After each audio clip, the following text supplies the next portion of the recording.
नमस्कार। जीवन प्रकाश चैनल में आप सभी का स्वागत है।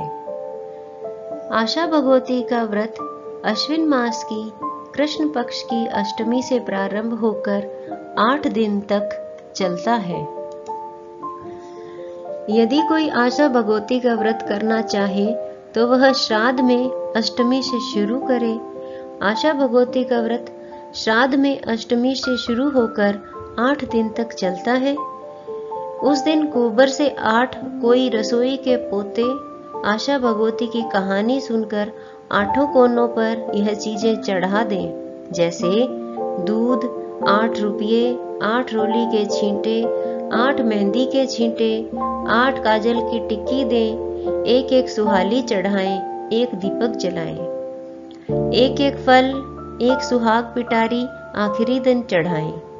8 दिन तक इसी तरह पूजा करें और आखिरी दिन व्रत करें।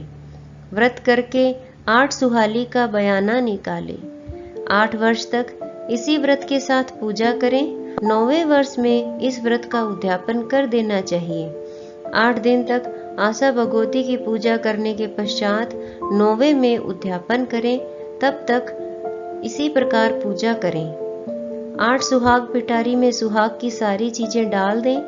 8 सुहाग पिटारी में 8 सुहाली भी डाल दें और पैर छूकर दक्षिणा दें। आशा भगवती की पूजा करने के पश्चात कहानी सुननी चाहिए।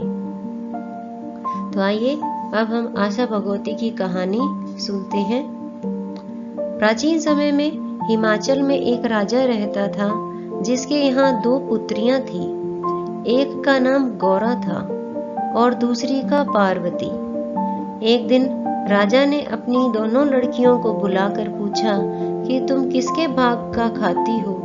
तब पार्वती जी बोली कि मैं तो अपने भाग का खाती हूँ, और गौरा बोली कि मैं तुम्हारे भाग का खाती हूँ। राजा ने ब्राह्मण को बुलाकर कहा कि पार्वती के लिए भिखारी वर ढूंढना और गौरा के लिए राजा वर ढूंढना।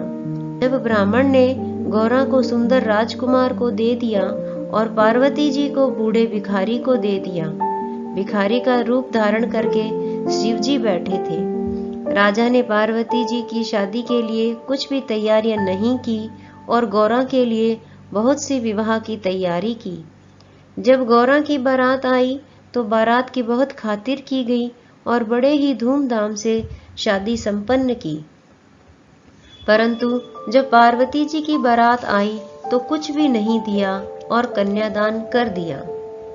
शिव जी पार्वती जी को कैलाश पर्वत पर लेकर चले गए। जब पार्वती जी जाने लगी तो जहां पर पांव रखती वहीं से दूब जल जाती। शिव जी ने पंडितों को बुलाकर पूछा कि क्या दोष है कि जहां भी पार्वती जी का पांव पड़ता है वहां से दूब जल जाती है। इस पर पंडित बोले कि पार्वती जी की भाभियां आशा भगवती का व्रत करती थी। उन्होंने अपने पीहर में जाकर उद्यापन कर दिया। ये भी अपने पीहर में जाकर उद्यापन करेगी तब इनका दोष मिट जाएगा। शिव जी बोले, हम वहां धूमधाम से जाकर व्रत का उद्यापन करेंगे, नहीं तो उनको कैसे पता चलेगा कि पार्वती जी इतनी सुखी हैं। वह वहां से खूब गहने कपड़े पहनकर चले गए। रास्ते में एक राजा की रानी को बच्चा होने वाला था। वह बहुत परेशान थी और भीड़ भी इकट्ठी हो रही थी। पार्वती जी ने पूछा, इतनी भीड़ क्यों हो रही है? लोगों ने उन्हें सब बात बता दी। तब पार्वती जी शिव जी से बोली कि मेरी तो कोख बांध दो। शिव जी ने बहुत मना किया, परंतु उन्होंने जिद पकड़ ली। शिव जी बोले कि औरत का हट बहुत खराब होता है। शिव जी ने उनकी कोख बांध दी। गौरा अपनी ससुराल में बहुत दुखी थी। पार्वती जी जब अपने पीहर आई तब उन्हें कोई पहचान ही नहीं पाया। जब पार्वती जी ने अपना नाम बताया तब सभी लोग बहुत प्रसन्न हुए। उसके पिता ने पूछा कि तू किसके भाग का खाती है? तब फिर पार्वती जी बोली, मैं अपने भाग का खाती हूँ, तभी तो इतनी खुश हूँ। वहाँ उसकी भाभियां आशा भगवती का उद्यापन कर रही थी। तब पार्वती जी बोली कि मेरे उद्यापन की तैयारी नहीं है, नहीं तो मैं भी उद्यापन कर देती। इस पर भाभियों ने कहा कि आपके पास किस चीज की कमी है, शिवजी तो अपने आप ही सारी तैयारी कर देंगे।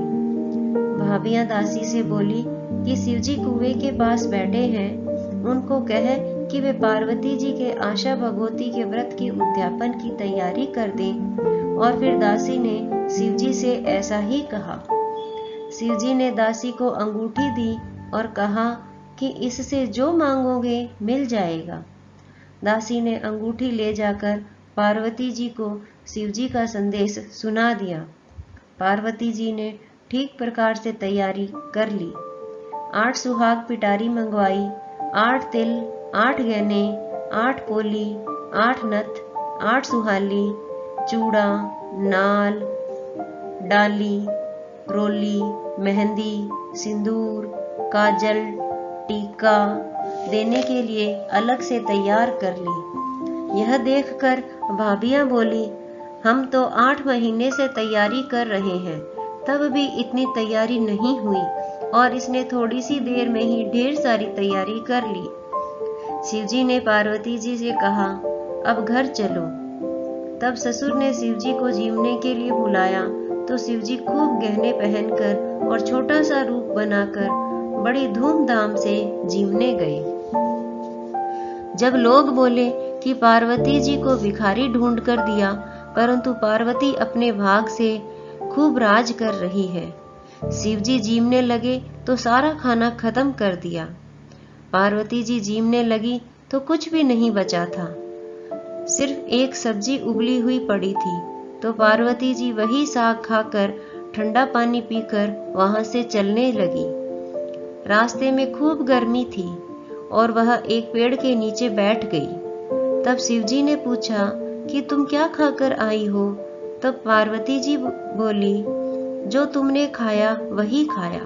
परंतु शिवजी सब जानते थे। शिवजी हंसने लगे और बोले, तुम तो सब्जी और पानी पीकर आई हो। पार्वती जी बोली कि आपने तो मेरा पर्दा खोल दिया, लेकिन किसी और का पर्दा मत खोलना। बाद में आगे चले गए तो जो दूब सूख गई थी वह हरी हो गई। शिवजी ने सोचा कि दोष तो मिट गए। पार्वती जी बोली कि महाराज अब मेरी कोख खोल दो। शिवजी बोले, अब कैसे खोलूं? मैंने तो पहले ही मना कर दिया था। वहां से आगे गए तो वही रानी कुआं पूजने आ रही थी। पार्वती जी ने पूछा कि महाराज यह क्या हो रहा है? इस पर शिवजी बोले कि यह वही रानी है जो दुख पा रही थी। अब इसके लड़का हो गया, इसलिए कुआं पूजने जा रही है। पार्वती जी बोली, महाराज मेरी तो कोख खोलो। तब शिवजी बोले कि मैंने तो तुमसे पहले ही मना किया था कि कोख मत बंधवाओ, लेकिन तुमने जिद कर ली थी।